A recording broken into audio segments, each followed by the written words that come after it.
I will welcome you all here today. It's March 7th. This is the Senate Commerce Committee. I'm Vice Chair Dietrich. We will have our hearing today on sub for House Bill 2570. And I think committee, you'll recall, we had an informational joint committee meeting with the House not too long ago. So this is our opportunity to have our hearing today. So I will ask, I believe we're all here now, I will ask our reviser, Charles, to explain the bill. In 5 words or less? No, just kidding. New employment security law. No, this bill provides a number of extensive changes to the employment security law. And I'm going to be very brief and very quick so that the conferees here, particularly Mr. Hayes and the Department of Labor, can visit with you about the bill. I've handed out a memorandum. I've tried to make notes where this bill, it's a substitute bill. It differs from the original bill introduced in the House, so you can see that, and I would guess that the conferees may have done the same. So just a couple of notes first. This was a negotiated bill. There is a fiscal note on the original bill. This passed out of the House 120-0. So, starting with the beginning of the bill, my memo is in order of the sections of the bill. So, there's a new definition for benefit year. Taxable wage base is changed. There's a new temporary unemployment definition. A new statutory definitions for statewide average annual wage and statewide average weekly wage, and those definitions are used in the bill. There's a new procedure for determining the maximum weekly benefit amount that is applicable to claimants in a benefit year. There's a provision that temporary unemployment is to be included in determining the maximum weeks of total unemployment benefits allowed a claimant based on the Kansas unemployment rate. As you know, our maximum benefit weeks are based on what the Kansas unemployment rate is, and so this clarifies that that limitation applies to both any temporary and any regular unemployment, the combination. There's a new UI, with respect to the new UI information technology system, there's a provision that there must be an audit process to allow employers to report claimant compliance with work search requirements and also with the My Reemployment Plan. This provision was in the original bill, this was to be completed at the time that the new UI information technology system is completed. Sub for HB 2570 changed that to a set date of January 1, 2026. And there are also provisions in the bill pertaining to notice of compliance reporting options to employers. And those notices are to be included in the Department's annual summary of benefit charges and in the rate notices. New temporary unemployment benefit, work share for school bus drivers. This is a new provision in the substitute bill. It allows school bus drivers to be eligible for short-term compensation, that is work share, pursuant to Section 10. There are changes to the Employment Security Board of Review candidate qualifications. So as introduced, there were some amendments to that. There were requirements that were amended in the substitute bill to lessen the requirements a little bit. You can see that on page 4 of my memorandum. Employer charge notices, restriction on charging less than $100. So the notices were changed from annually to quarterly, and there is no longer a limitation or restriction on charging employers if the charges are less than $100. On page 5 of my memo, a one-time forgiveness of negative reserve account balances. This is also a new change that was made in the substitute bill, a one-time forgiveness. And this is a pretty major provision. I think you'll hear from the conferees about that. Abolishment of the Employment Security Interest Assessment Fund. This is an old fund. It served its purpose. Originally, it was created to deal with the federal loans that the state had to take out back during the Great Recession, and that fund is abolished. There was only a slight change in the substitute bill with regard to that, just to conform with federal law. Kansas Department of Labor is required to annually publish some contribution rate information and contribution rate tables. That's on 6 of my memo. That's section 7 of the bill. In the original bill, there was that requirement, and then the substitute bill just changed that from, just changed the deadline, basically, from not less than 120 days prior to the end of the calendar year to not less than 30 days for that report to be, for those, that information to be published. Changes to the trust fund control tables and employer contribution rate tables, those are very significant, major changes. They did not change in the substitute bill, but I think you'll hear from the conferees about that. Delay of the deadline for the required formation of a new account, calculation of new contribution rate following certain business acquisitions. On page 7 of my memo, the voluntary contribution deadline for employers to be able to contribute voluntarily to help out with their rating. It was extended from 30 days after the mail date of the rate notice to 90 days. The weekly benefits, this is a provision that was in both the original bill and the substitute. The weekly benefits are to be suspended if any federal UI benefit payments to a claimant are equal to or greater than a claimant's calculated state weekly benefit. And the Secretary is directed to, check on that. As introduced, the Secretary was to suspend state benefits if the claimant was eligible for federal benefits under the substitute bill. That language was softened a little bit. The suspension would only be in effect while the individual is receiving the federal benefits and would terminate upon the exhaustion of such federal benefits. And the restriction would not apply to any federal benefits that are to be paid in addition to state weekly benefits. So that change was made in the substitute bill. Electronic report filing is required for employers with 25 or more employees. Extension of the Unemployment Compensation Modernization and Improvement Council sunset date is extended to December 31, 2026. There's a provision that kind of confirms the Legislative Coordinating Council's authority to extend the new UI Information Technology System implementation deadlines and also clarification of the procedure. That did not change. Additional annual data reporting requirements by the Department of Labor. You can see that on page 8 of my memo. There were changes to that in the substitute bill.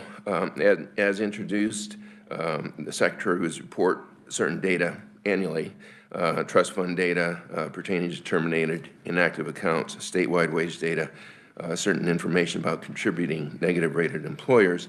In the substitute bill, that was changed a little bit by requiring an annual certification memorandum with respect to the negative rated employer data, and that's on page 9 of my memo. So that was a major change there. Originally, in the original bill, it was required that the Secretary report the employer's account ID, and due to, some confidentiality concerns, that was changed to, in the substitute bill, to just report an employer identification number that is generated and assigned by the Secretary of Labor. Definition of and extensions to temporary unemployment. This is also a significant change in the bill as introduced. There were significant changes to this in the substitute bill. As introduced, the maximum number of weeks was set at 4, and then there were provisions for extensions. The substitute bill provides essentially the same definition for temporary unemployment, but changed the maximum number of weeks of temporary unemployment to 8. And then there would be an additional extension, one extension, as opposed to potentially multiple in the original bill, one extension of 8 weeks for certain specified employers, and those would be employers that that do construction, public construction, highways, bridges, that sort of thing, and also ready-mix concrete production and distribution. So the first, in the original bill, that was a little bit broader. The My Reemployment Plan, there was just an alignment, sort of a cleanup of provisions with respect to temporary unemployment in My Reemployment Plan. If enacted, this bill will be effective July 1st, 2024. There is a fiscal note. Maybe I mentioned that already. It's on the original bill, but you might want to take a look at that. So with that, stand for questions. Thank you, Charles. Committee questions for the reviser? Are you raising your hand, Senator Schallenberg? Thank you. Thank you. I recall the joint committee we had where we reviewed and I recall being told it was a delicate balance that really should not be messed with. And now we're here with a substitute bill, which means it was messed with a lot. Yes, I would point out that the amendments to the bill that created the substitute bill were negotiated. Were negotiated amendments. Well, that was good. So can we still negotiate? Well, it's not up to you. Thank you. Any other questions, committee of the reviser? All right, thank you so much, Charles. There could be some additional questions as we take our testimony. So at this point in time, we'll open the hearing for our proponents. Our first proponent is Philip Hayes. Would you please come up and introduce yourself, and welcome to the committee. Thank you, Senator Dietrich and committee members. My name is Philip Hayes. I'm with the Arnold Group. I got involved in the UI reform space in the mid-2000s, and I'm, I guess, probably a pretty familiar face to the years up here. So, Senator Schallenberger, to your point, I think the other bill, Senate Bill 430 on the work comp, that both Commerce committees had the joint hearing on, that was the one where the language was, this is a delicate balance, and we didn't want to necessarily look at that. I think all parties for the UI bill, 2570, we had open negotiations still, even when the initial bill was introduced, and we knew there was going to be some additional ironing of this. So this was to be expected coming out of the House, but I will tell you that all parties did work extremely well and extremely close together to get to those compromised positions. So there is a lot at play. UI is certainly complicated. My proposal or my testimony is extremely brief. It's a single page, very similar to what Charles outlined. You can see items 1 through 11 that I have in here. Those were essentially unchanged. I'm sorry, 1 through 6 were unchanged. Those are in the darker black font. But item 7, where we talked about indexing wage base in 26, and we kind of had a staggered ladder approach. You'll see down toward the second section, item 7, where what changed is with the write-off provision that came into play, writing off 100% of the negative debt, we ended up having to shift off of kind of that trajectory, and we loosened that. We came off of 60% being our high target to landing at 50%. And then also putting a pullback provision to settle back at a 45% taxable wage base of the indexing component. And just based on some of the other changes, that was a good change overall. Item 8, the realignment of the My Reemployment Plan and temporary unemployment. The guardrails that we looked at modeled another state to some degree, but it was very complicated. And we also have a modernization effort going on at the Department of Labor in our state, and we don't want to derail that. From the business community, we're already 20 years overdue on that initiative, and we really have the finish line in sight. So we ended up working with our friends at the agency, and we simplified that solution. So it's just a much more straightforward, it's not a complicated algebra problem or so forth that we have to do math each time. Item 3, I'm sorry, I'm going to backtrack a little bit here. Actually, I'll start at number 2. Abolishing the interest assessment fund. A lot of the language since 2013 has been stripped away. That fund served its purpose, and the mechanisms that allowed the feeding and the distribution of the dollars in that fund or to that fund were wiped away years ago. There was about $1 million sitting in that fund. That has been transferred into our traditional state trust fund now, and there's no dollars, there's no liabilities left on this fund. Item 3, extending the Modernization Council. We have a targeted go-live date with the new system by the end of this year. So we just felt that it would be good to have 2 years of the Modernization Council to be engaged, or at least have the opportunity to meet, get feedback on how the first year was, and then if there are any additional things going into year 2 of being live with that. And if we don't need to meet, we won't meet. We won't spend those state dollars. Item 4, I think, is just good business sense. There's a ton of definitions. This just adds clarity, so we're all on the same page there. Item 5, I spoke to at the joint session. This is a great tax component. A handful of states have a 0% tax rate position, and it's going to be limited to a very small group of employers that have earned that position. But overall, in tax climate surveys, it will certainly improve our position as a state. The trust fund control tables, there's a lot of moving parts with this. They were calibrated in 2015 when we switched from the arrayed to the fixed methodology for how an employer earns their experience rate. But they're essentially built off of the methodology that's been tried and proven over the last 8 to 9 years now, that it does work, and it's actually performed as expected, if not better, as we moved on. Item 7 I already hit on, that simplified path and just taking that leap. That's kind of the balancing act with the negative debt write-off that we're looking at.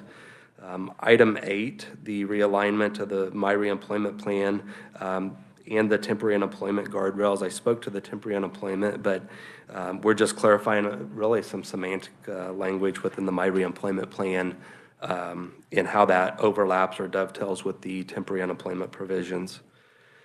Item 9 is just producing the schedules. So employers know which schedule was in effect the last 2 years and what schedule is more importantly going to be in effect for the upcoming calendar year, and how their taxes will be impacted by that. Item 10, extending the SUTA voluntary contribution deadline. More than 50% of the states have a greater window. Actually, more than 50% of the states offer voluntary contributions, and the majority of those states have a longer window where employers can make the decision to pay in those voluntary contributions. This is actually a great provision as we're looking at some of the negative debt write-off relief. It works really well with those provisions, but it also just gives more flexibility for employers to make a decision that will have tax implications one way or the other for them. Item 11, I think this was actually a KDOL ask, and it makes sense. And I think it's a great benefit for the employer community to see what our charges are on a quarterly basis, and we're not having to wait for a full year. And then you're having to untangle or challenge specific charges on an annual notice. It's a little bit more responsive, I think, for all parties affected. Item 12 you'll see is a little bit grayed out here, removing competition. We took an initial stab at our language, mimicking Nebraska's language. We got some pushback from USDOL, ultimately just settled on the language that Nebraska is running with, and that passed the conformity concerns there. Item 13, codifying ESRB candidate qualifications in the process. This was a little bit of a sticking point. We made some changes and really mirrored the recommendations from Governor Kelly. She issued a memorandum to the nominating committee back in June of 2021. And so we just want to codify the requirements for candidates to serve on the State Unemployment Appeals Board. And what this does is, we're all in this moment together now, but as we have transitions from administrations or administrators within the agency, we just want to have consistency moving forward. Having served on that board for 8 years, the feedback that I received was having practitioners that are involved in UI claims management and understands the nuances of that has really streamlined that board and the efficiency of it. So we think this is a good move, and certainly appreciate kind of the direction that the governor gave us on that. Item 14, the supplemental annual data reporting, as Charles alluded to. KDOL had some concerns about publicizing employer account IDs. So we're going to end up with an alternative account ID or a primary key that we can kind of cross-reference. But we were also only limiting that report to the LCC and the Commerce chairs. We extended that also to the vice chairs and the minority ranking of each of those committees as well. And honestly, this just comes down to transparency. Let's keep an eye on it. We don't necessarily want some employers across the state that are moving in the wrong direction. This just brings a little bit more spotlight and maybe would have prevented us from getting to this point on some of these reforms. Item 14, abolishing the assessment fund, talked about that already. There's a number of just small general cleanup items, outdated language.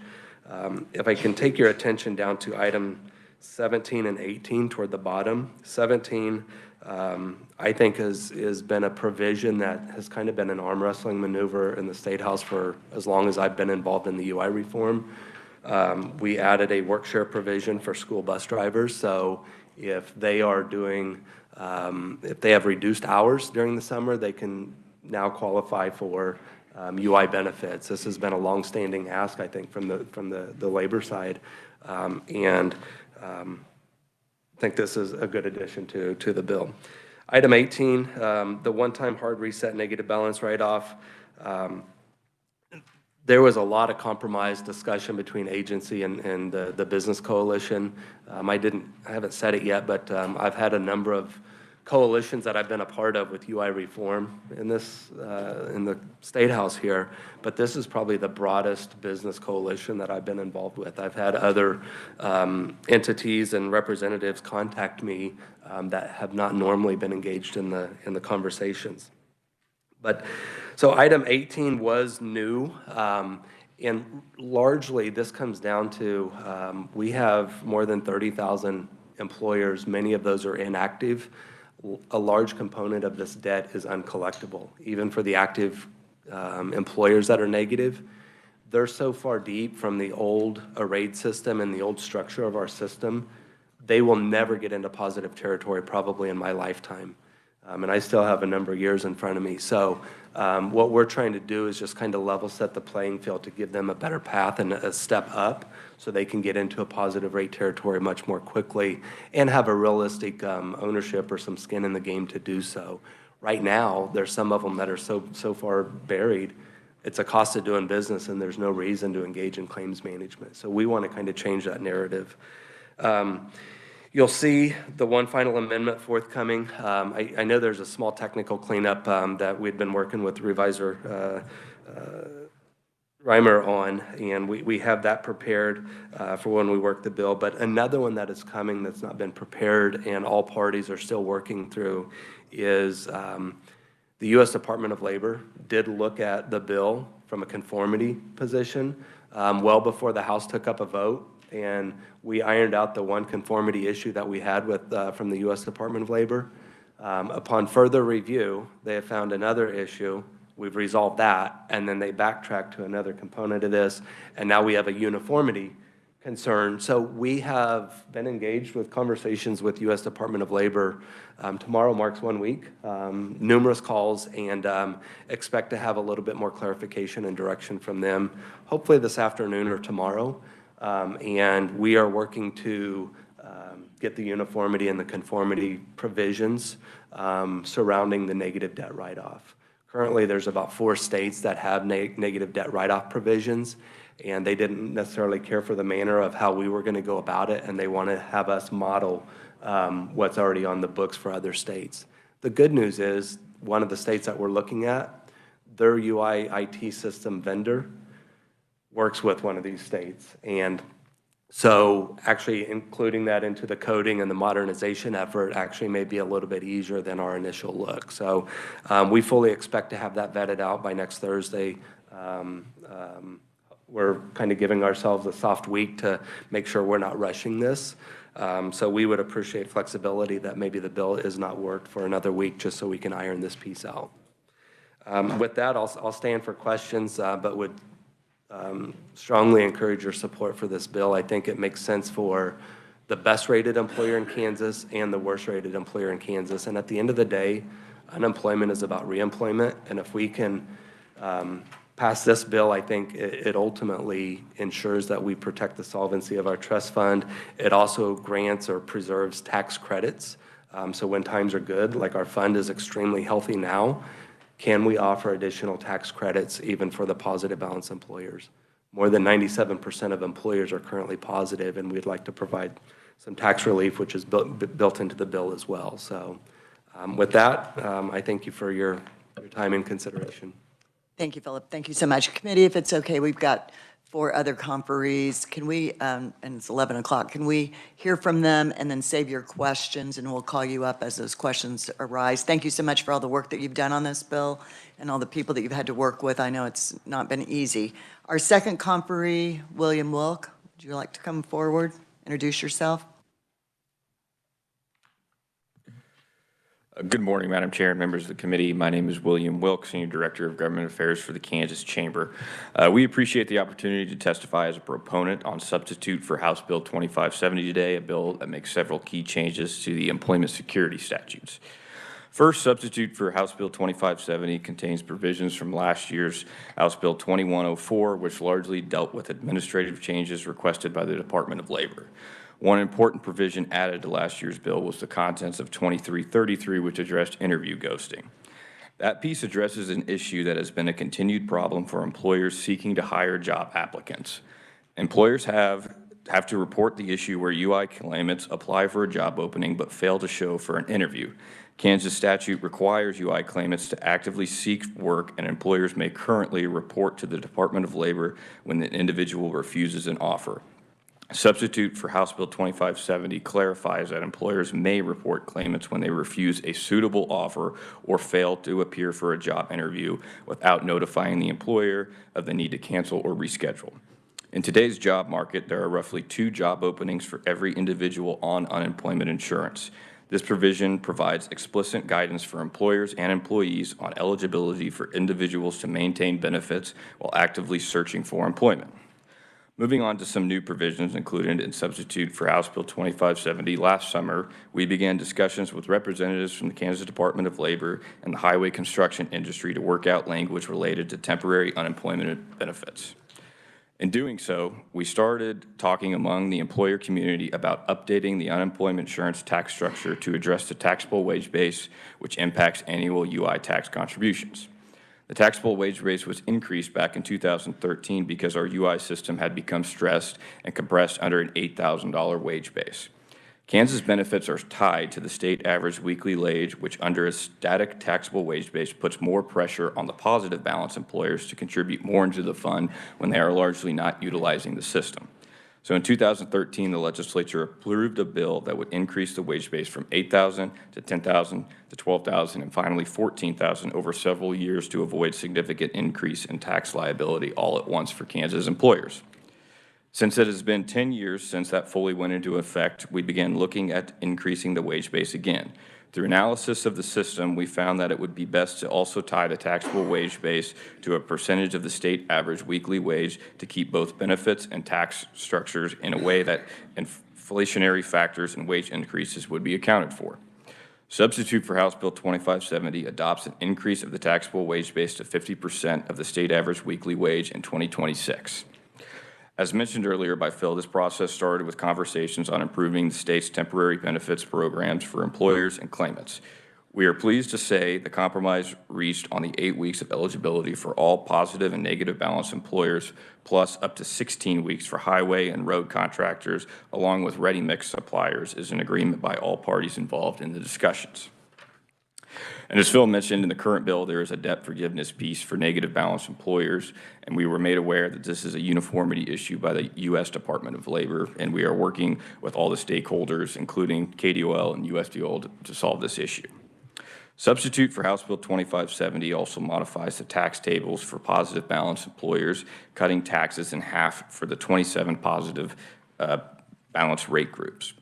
Combined with the increases in the taxable wage base, the trust fund will still be able to collect the needed tax revenue to cover benefits while offering modest relief to 97% of employers in the state who sit in a positive position. There are other positive changes in the bill that have been covered already by Phil and will be covered by other conferees, but we felt it was important to speak about these specific items today. We appreciate the opportunity to testify in support of substitute for House Bill 2570, and I'm happy to answer any questions at the appropriate time. Thank you, William. If you will give us a few minutes, we'll listen to the other conferees, and I'm sure we will have many questions. So our third conferee today, Dan Murray, is representing the National Federation of Independent Businesses. He could not be here, but you do have his written testimony in your folder, so I encourage you to take a look at that. Our next conferee, Amber Schultz, Kansas Department of Labor. Secretary. Welcome. Thank you. Good morning, Madam Chair, members of the committee. Secretary Amber Schultz, Kansas Department of Labor. We provided written testimony for you, but I'm just going to briefly revisit some of the provisions that we heard about in a joint hearing in February. In your written testimony, we do have some of our priorities earmarked with a double asterisk.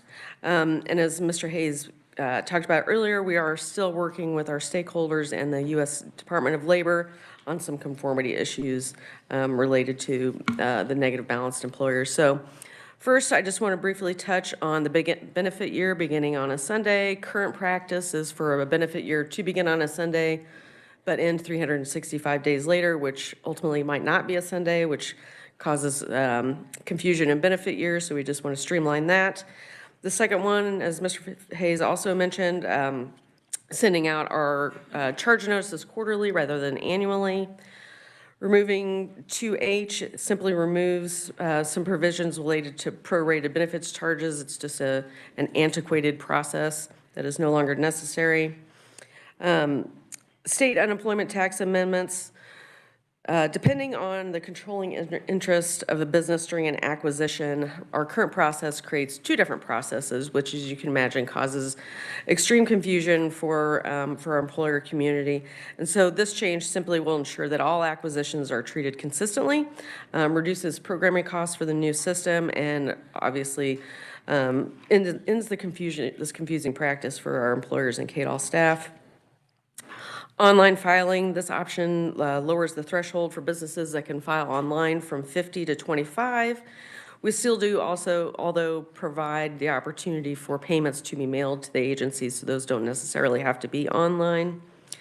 And lastly, extending the modernization debt project deadline to December 31st, 2024.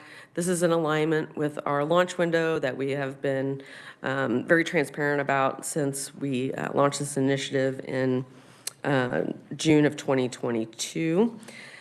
And then lastly, on the conformity issues, there's one more point that I want to make. The review that we've had done with USDOL is what's called an informal review. And so once we get through this current informal review, we will likely ask for a formal review, which does take a little bit additional time. But we want to make sure that everything is clean before it gets set in motion. And with that, I appreciate your time to provide my testimony, and I'll stand for questions at the appropriate time. Thank you, Secretary Schultz. Appreciate that very much. Our last oral conferee, we have Michael White. Welcome, Michael. Thank you, Madam. Excuse me. Thank you, Madam Chair and members of the committee. I'm Michael White, Executive Director of the Kansas Contractors Association, and I want to first of all thank Department of Labor, Phil, and all the business interests, Kansas Chamber, and others we've had extensive conversations throughout the last year, really, about this bill. We really focus in on three provisions of the bill, or two provisions that draw the most concern from us, and we worked through those issues. One is a taxable wage base. We understand the need to increase that. This bill increases it. It hasn't been raised since 2014, and obviously wages in Kansas have gone up, so it needs to adjust appropriately. What we like about this bill is it does have some increases. It's tied to the wage base going forward. So you guys won't have to review this all the time and, make those adjustments. So that piece of it we liked. Negative balances, and that's really what probably brought us to that, and then the number of weeks. As you know, in our world, we're working outside. And so in working outside, there's many months, many weeks that we can't work. And so we have to do temporary layoffs of our workforce. It's very important that we can do temporary unemployment for our workforce, because if we don't, we typically lose them if they are out seeking and having to take other jobs while they're on unemployment. We typically lose those. And in this tight workforce, in this tight economy that we're in with the workforce, it's just detrimental to our workforce and being able to do the jobs and so forth and so on. So that was a very important aspect. In terms of the negative balances, I have membership that's positive and negative. And as you can imagine, the pavers are probably the ones who have to lay off the most. And so where a lot of this, as we have researched with our membership, where a lot of this negative balance has come from, it's from legacy, what we're calling legacy negative balances, that as we've seen consolidation in this industry, companies have been acquired, they then acquire that negative balance as well. And so some of these companies, we have members that have been in business 80, 90, 100 years. And so just by the natural progression of consolidation and as they purchased other companies, that negative balance has grown. And so as Phil has stated, there's no way they'll ever get out of it. And so what we really like about this bill and the compromise that's been reached, it's really an opportunity to reset our unemployment system in the state of Kansas, which I think has really needed the resetting. I can tell you as I stand here, as I've been educating my members about this legislation, my stress to them has been, if you are negative and you get this reprieve to no longer have negative, it's going to be very apparent that they stay positive going forward. In my opinion, what the beauty of this is, as you move forward with this reset, if you get in a negative balance, it's going to be detrimental to your business, because your unemployment compensation, your payment's going to be large. And so you're going to be, I think the proper incentives, you're going to have to make the business decision to stay positive, I can guarantee you, because the way this is designed, you're going to be better off to make that voluntary payment to stay positive going forward. And so I really think this is a great bill, a great compromise. We do have the issues, and I have full confidence in the department and Phil. They'll be working with our folks as we move forward to make sure that we conform and do everything that the feds need us to do. But we got a strong vote because of the compromise out of the House. I think this is a good bill, and hopefully we can get the rest of the issues worked out and move forward. So with that, Madam Chair, I'll stand for questions and just appreciate the support. Thank you. Thank you, Michael. So I see no other oral conferees, so we will open this up for questions. And Senator Schellenberger, I saw your hand go up the first time. Do you still have a question of one of the conferees? Yes, I do. Thank you. May begin. Chair. I have three questions. Probably Philip can answer them all. You seem to be the expert. The first one is temporary, what do we call it? We call it temporary unemployment, what's it called? Temporary unemployment benefits. How has it changed? Who gets those? And how has it changed from current law to? Current law, prior to 2021, House Bill 2196, we really didn't address it. And this is a historic regulation that is baked into DOL's regulations, saying that temporary unemployment, an employer can make a request for temporary unemployment and they can get up to 4 weeks at a time. It doesn't give a maximum number, and it doesn't say how often you can go get it. So if the provisions in current law say, based on the health of our state, we're eligible for 16 total weeks, an employer, any employer, could go ask for 4 weeks at a time and keep stacking them for up to 16. So the employer can ask, so I'm an asphalt guy, it seems like a reasonable, I can ask for my employees to get temporary unemployment. That is correct, yes. And that figures in, my second question would be, and that figures into my rate. I mean, my rating, so I'm going to be a higher paying person because I've done that. overtime. That is true, and if you end up at the bottom of the tax rate group, you have the highest tax rate, but it's also a finite amount because our taxable wage base has been still for over a decade. So as an employer that utilizes temporary unemployment and it's not weather rate related, they can be in an upside-down position to the tune of about $8,700 each year per person, and they do that repeatedly, and that's where the balance comes in. So if it's weather-related, they get a break? That is what the This language. new bill helps Yes, that? that's what this bill does, is Okay. it crafts and limits and puts guardrails for weather-rated employers. I understand that. Thank you very much. And the last question, Madam Chairman, and this would be for the secretary. Can you get me, or the committee, or I'm just curious, I've never been on unemployment. I mean, I guess I've been a lucky guy. But I know people that have been on it several times. And do you have any data about, I mean, you're talking about benefit years. So if a benefit year makes a difference to somebody, it means they've been on unemployment maxed out this year and they're already starting on it next year. So do you have any data about how many people have been on unemployment multiple times and how many people? We can certainly look into that for you. There are simply some industries that are more prone to, Mr. Hayes' point, the construction industry. I can see that, and there may be employees too that are just more prone to it. Certainly. Okay, thank you very much. Thank you. Thank you. I have Senator Peck and then Senator Yushi. Reddy. So Senator Reddy, sorry. I'm up for. Senator Peck, thank you. Thank you, Madam Chairman. I'm going to ask Mr. Hayes. I had made a note of a question, and Mr. White somewhat answered it, and I'm looking at the bottom of your testimony about the write-off provisions. And I appreciate what Mr. White had to say, that if you receive this benefit, this write-off, then you better stay current because the rate's going to really get extreme.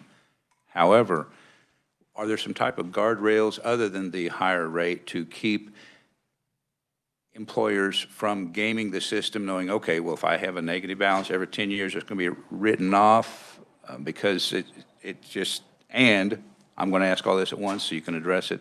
What if there is an employer who shuts down the business but opens another one under a different name? Are they going to be tied together so we know that, well, this is that same employer that we wrote off in the past? Yeah, so to your point, option A that we ran up the flagpole for, the concern was we can't do a one-time write-off only because 97% of employers that are positive in Kansas would never be eligible for a write-off provision. So that's why we were saying, can we do it every so often? And they came back and said we can't do that. So as far as the severity or the penalties piece, if you end up at that, by indexing our taxable wage base, it's removing that provision. So if you're staying at the lowest rate group and the highest tax rate, your contributions per employee per year is going to go up now, where in the past it was static. Before 2013, it had stayed dormant for 30 years, and for the last 10 years, it's been dormant. And so what that's doing, because they have a static rate, it puts more burden on those positive employers. The last piece of your question, that's referred to as SUTA dumping, that employers, if you have a bad actor that wants to close their doors under this name and open up here, there's mechanisms in place, much more sophisticated today than ever have been, and so those bad actors are identified. So you feel And it would be prevented, but I mean, there's other penalties, I guess, for the SUTA dumping, and those are pretty severe and consequential. And I think we don't have, never say never anymore, but I think it's more prevalent in maybe other states than Kansas. But the option that we're looking at, we have to have the ability for any employer moving into the future to do this. We'll see where we end up with the uniformity and the conformity concerns, and I think that is always kind of top of mind and at the center of the radar for any state agency to look for that SUTA dumping component. I appreciate that answer. I just wanted to find out. We need to make certain that we don't have bad actors gaming the system for the rest of our businesses. Correct. Madam Chairman, I have a couple quick questions of a couple other conferees, if I may. Mr. Wilk, with the Kansas Chamber, you indicated And so I thought I would ask this, as far as rate reductions for businesses with a positive balance, that's current statute, if we get to a certain level in the fund, correct, that the rates for some businesses will go down? Yes, there's going to be a 50% reduction for all businesses, and 97% of businesses are going to, So that's currently, so we're not changing anything, or are we improving upon that? or improving upon that Okay, under this current bill. okay. Yeah. Because I have businesses constantly contact me about, hey, we got this large fund, why am I continuing to paying? I don't even use unemployment, I never lay anybody off, nobody quits and draws, so, okay, thank you, I appreciate that. Do you want? If I can add, Sure, go ahead. right now, the tax provisions are minimal under current law. And so we're trying to provide additional tax relief for those 97 employers that are really doing the right thing, managing their claims well, and give them further tax relief. But in order to do so, that's one of the reasons that we're indexing the taxable wage base and shifting the burden where it should be toward the lower rate groups. So yeah, we're trying to get more tax relief, and I've had the same people knocking on my door and telephone and emails for the last 5, 6 years. Well, I'm sure most legislators have. And then my final question, Madam Chairman, is for the Secretary.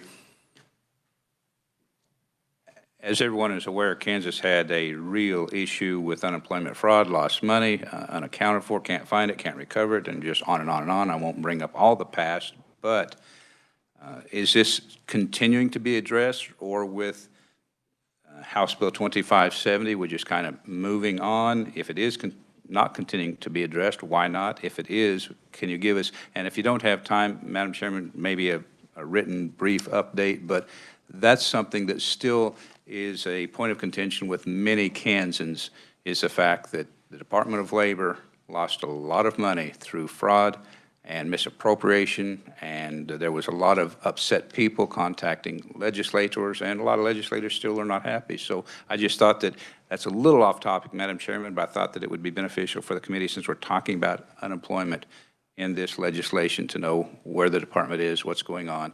And I'll just leave it up to you if you have her answer now or have her provide. Secretary Schultz, would you like to answer that now? Certainly, I can answer that question. As we testified many times, Senator, every state was hit with these insane amount of fraud, type of fraud that we had never seen before throughout the pandemic. So 2020, 21, 22. By the time 2021 hit around, our agency had quite a handle on it. Unfortunately, we did have a lot of money go out the door by fraudsters that had never approached our agency before. So we have very sophisticated mechanisms, both in the detection, identification, and prosecution within the agency to, again, prevent that fraud, but also prosecute it. So we send all of these cases over to the district attorneys for prosecution. What we are seeing now is more on the employer side. So employer fraud, they'll create a fake business. They'll attempt to file a claim in the name of that business, and that is also a nationwide issue. And so we are on top of it all. We have a very, very small amount, very negligible amount of money that's going out in fraud. But the impetus of all of the fraud were the federal programs. With all the extra programs available during the pandemic, it was ripe for these bad actors. I understand that, Madam Chairman. I just don't want us to move on past that without doing our very best to recover as much of these funds as possible and to prosecute the bad actors. So I'll stand down and let some other questions be asked. Thank you. Thank you, Madam Secretary, for being here. So we have questions from Senator Reddy and Senator Ware. Those are the only two I have on my list. And then Senator Tyson. Thank you. Thank you, Madam Chair. I'm not sure who wants to respond to this. I have a couple of questions. One of them being, there was reference made that the U.S. Department of Labor, we're waiting for a few more clarifications on uniformity and such. And since I'm still new to all of this space about passage and substitute bills, if this bill changes, does it need to go back in the House again? Would it change it dramatically, or does it need to go back into the House and have them do that? Great question. I think I'm going to ask our revisor to respond to that. Charles? If I understand the question correctly, there would be no reason that it would have to go back to the House. Okay, so we would just be adding it. So my second question is, there was lots of references made to interview ghosting, and I understand the concept, and I understand we need to do something about it. I wanted to know how many other states are doing it and how it's working in those states, or are we the first one to do it? Who would like to respond? Mr. Hayes?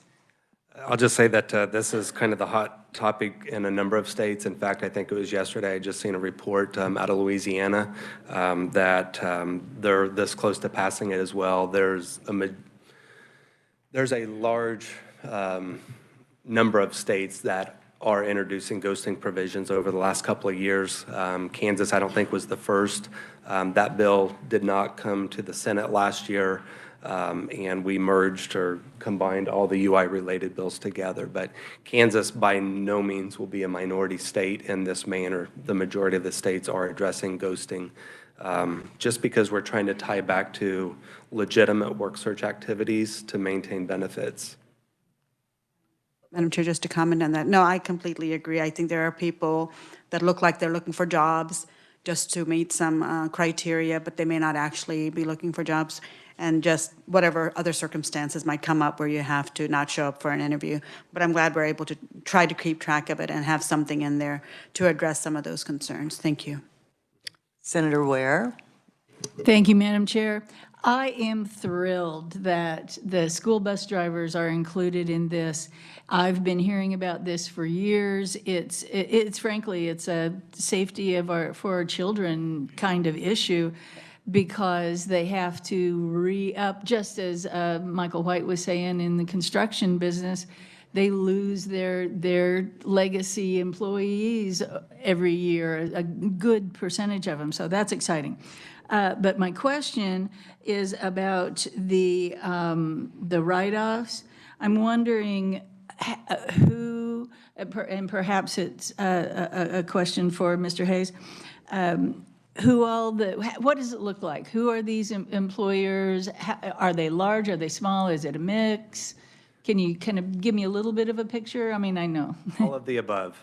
I think there's a lot of just assumptions that it would be geared to construction and manufacturing, but one of the larger upside-down employers is in the information technology space. And so it ranges from large employers to the smallest of employers, and it's just circumstance and how economic down cycles hit organizations, and then other challenges with, if we don't correct the temporary unemployment, that just adds to continued use of that. So we're just trying to frame this better, that it is supportive of all businesses in every industry. In fact, we look at the NCA, the NIACS code, and every sector is representative in positive businesses as well as negative businesses. Thank you. Thank you. We're running a little short of time, but Senator Tyson, you have some questions? Continue the hearing then, or? How many questions do you have? I have several. Why don't you start, and we'll see how far we go. Okay, we'll start from the back. Thank you, Phil, for your testimony and your work on this effort. I see it's in the back, it allows the secretary to define the temporary parameters for unemployment. I think this is a fairly big change. It's on page 102. Charles, do you have a copy of the bill I can grab?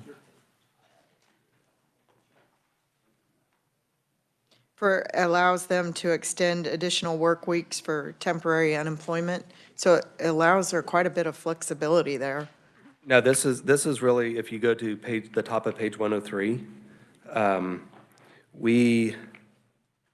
number one, if you're excluded for the My Reemployment provisions that we passed in House Bill 2196, we're clarifying language instead of, that was all in one paragraph, and we're just trying to make it a little bit easier to find those exceptions that already passed. But at the top of 103 in item C, A, and B, it limits the excessive use of temporary unemployment to what I consider linear construction employers, the road, bridge builders, and so forth, and then ready-mix concrete production, because if it's too cold to pour concrete, why would we make concrete? And so that seemed like a good component. They're going to be allowed up to the 16 weeks. Anybody else would be allowed up to 8 weeks max. Okay, but as this reads, and maybe it's for the revisor, if you read it, the following shall apply to any request to the secretary for an extension of additional weeks of temporary unemployment as defined in statute and amendments thereto. So it does give her the flexibility. Maybe I'm not reading that correctly, but I guess I would like clarification on that. I'll move on to the second question. So also and maybe this is just clarifying language. I know the secretary's come in and asked for an extension a couple of times on the new unemployment system on page 98. So this is allowing a lot of flexibility. The LCC would just be able to extend that deadline, and maybe that's the way to go, but it is a big change I want everybody to be aware of, instead of having the deadline. Secretary Schultz, did you want to address that? Yes, thank you, Madam Chairman. Senator, House Bill 2196 created the Unemployment Compensation Modernization Improvement Council. Within that same bill, we also had a date to have the deadline for the implementation. We were very, very clear during all of that testimony that no vendor would be able to implement a system in 6 months. They'd all been a minimum at the time of 36 months to 5 years. We are doing an implementation of 26 months. When we were provided the go-ahead from the LCC in January of 2022 to start negotiations with the vendor, we did that. In June of 2022, we kicked off the system.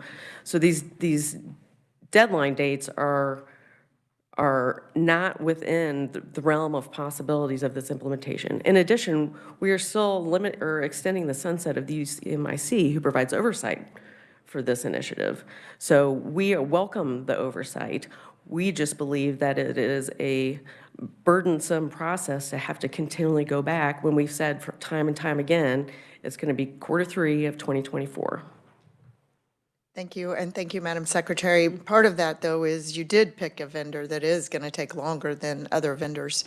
And it's fine. I'm not going to get into that debate because I know I've expressed my concern over the vendor that you've picked. We're there. It's done. We're moving on. But I just think everybody should be aware. Also, there is a deleting of the fund on page 74. I don't know how that why is that language being deleted? That fund was created during the Great Recession. It has zero balance. It's just cleaning up all the remaining of the Great Recession language that is within the statute. Okay, the recession in? The Great Recession, 2008. Okay. I think we're going to see an even greater one. So I don't know that that's the way to go on deleting that fund. But not that I'm a pessimist. I'm being optimistic. I'm just watching the market and saying. The Secretary also on page 64, I find this interesting, and I'm not sure, maybe it's just the way it's written. The Secretary shall prepare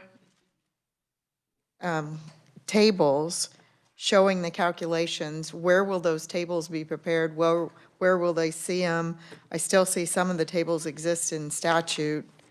I'm just trying to understand where and how you'll be preparing those tables. If I can have a little clarification, is that related to charge notices or the reporting? On page 64, contribution rate tables.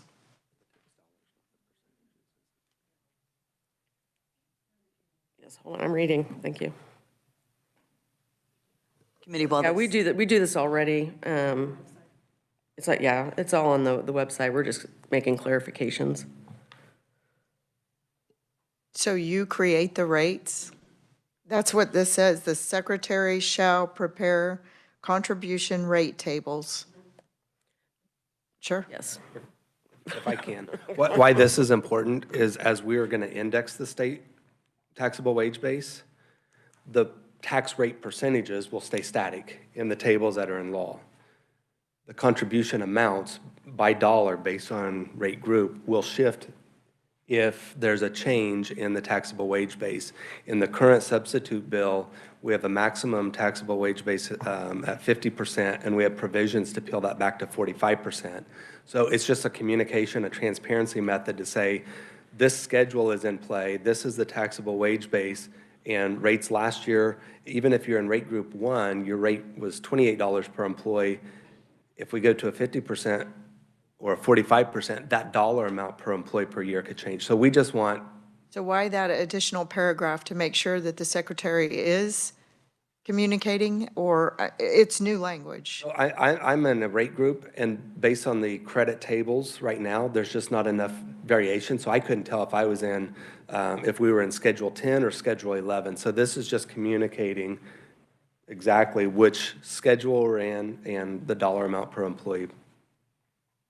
It's not necessarily preparing or creating the tables, it's publishing. Not what it tax says, dollars. though. And It we says we the can certainly secretary look at shall that. prepare. And we can look at that. Okay, that was my concern. Okay. Should I Tyson, continue, or? you can continue. We actually can meet until noon, happens rarely, but rather than continuing the hearing, let's just go as long as you've got questions. But at noon, we will have to adjourn. Thank you, Madam Chair. And actually, we don't have till noon, but that's a whole misnomer. Well- Senate committees are only supposed to meet for 55 minutes, but we all go over from time to time. Thank you. The amount,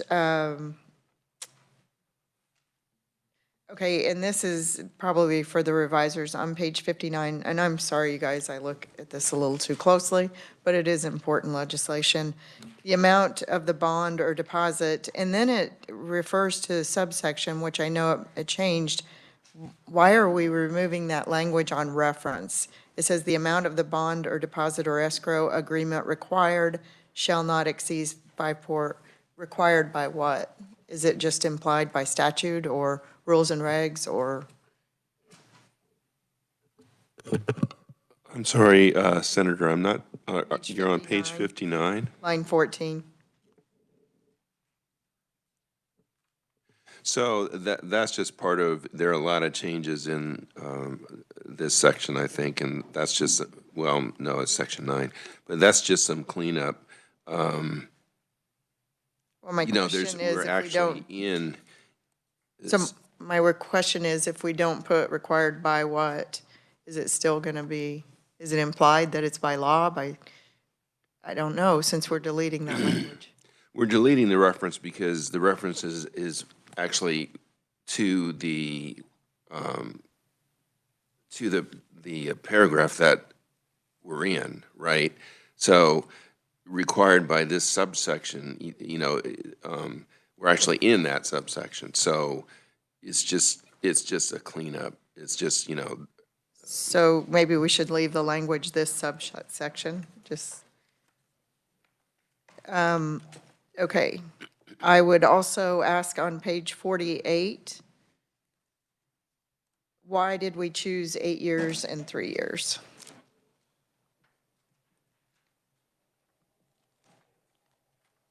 so my understanding, and I think the conferees can probably speak to that as well, is that that was based on the governor's recommendations. Yeah, Governor Kelly issued the memo in June of '21 and outlined 8 years, and I believe it was the 3 years. She also had a fourth component in here, that anybody with a legal background or legal expertise, which was really squishy. So we, in House Bill, the original House Bill, we had 10 years and I think 5 years. And there, through discussions, we went back to the governor's original annual increments of the 8 and the 3, left knowledge of unemployment and labor laws, and continued to omit the legal background just because that was more difficult to measure. Thank you, Madam Chairman. It just seems like those numbers were just kind of pulled out of a hat, not. I will say that having served on the nominating committee for the last 3 years, that guidance has been helpful, but we have had a lot of contentious discussions about the legal piece superseding an HR practitioner with at least 8 years of experience and 3 years in UI claims management. Maybe you might have some recommendations for us to help clean that up a little, or not, just more substantial language. I think this language is good because the opening paragraph above it also indicates that this is the priority order as well. Why 8 years and 3? Why not 5 and 2? Why not 10 and 12? I mean, you just gave arguments yourself against. I think I would prefer the higher, but we've also would have lost good candidates that currently sit on the board as well that may have been this close to 10 years and they didn't have the hard 10 years. So we could easily go to 10 or 12 even with I this. think we should come down, but that's just my opinion. Thank you, Madam Chairman. Okay, the last question I have then is, it's on page 24. And actually, there was a couple others. I'm sorry about that. I thought it was the last one. Why did we round down to the dollar? Why not up for the benefit of the person receiving the unemployment? On page 24. Mr. Hayes, will you introduce yourself when you come to the mic for the people listening at home? Thank you. Mr. Hayes, or Philip Hayes from the Arnold Group in Kansas SHRM. And you're on page 24, Senator? Yeah, line 13 through 15, or 13 and 14. It says that they'll round down to the nearest dollar, not up. And I thought, This is language that's probably been around since 1983. I don't think this is anything that we've looked at, and this may be a question for the agency. we get a fiscal note on if we did change that language to round up, or if it would take us out of compliance. I would rather err on the side of the person that's struggling, that lost their job. Yes, thank you. So on page 16, it deletes a bunch of language and then refers to $14,000. So the employee would have had to made $14,000 from 2016 to 2025. But what happens after 2025? So really, that's just striking the language and cleaning up the statute from the governing factors really prior to 1972. These were the static taxable wage amounts, the 8,000, the 12,000, and the 14,000. And so after 25, if you go down and you look at line 30, it says beginning in calendar year 26 through 2030, it would be 50% of the state average annual wage, which roughly that would 50% would put that taxable wage base to $27,900, which is why we're trying to offset the tax rates for the positive balance employers, cutting those rates in half at the roughly $28,000 taxable wage base, because currently our current tax rates with the $14,000 yields the same as a $28,000 taxable wage base with half the tax rates. So it's almost a trade there, and we're shifting the burden with the higher taxable wage base to the negative balance employers who are not necessarily managing their claims well, or they have the legacy debt that they're shackled to. Okay, so this is the crux of it, where you're trying to get that change in. Correct. Okay. Lines 30 through 35. Okay. And you'll see in lines 34, this is where the peel back will actually reduce the taxable wage base amount if the health of the trust fund is extremely healthy and we're in tax credit tables, we'll actually shift additional tax relief back to all employers, including the negatives. Okay, and where do those state wages, where does that number derive from? This is all reported wages into the Department of Labor. So our average state annual wage, UI tax records. So it's all the reportable wages that come into the state.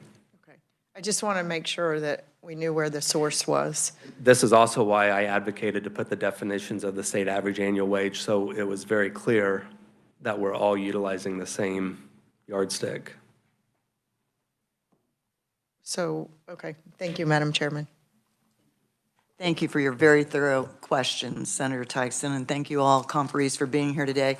So we have written comments in your folder from a couple of conferees, written only.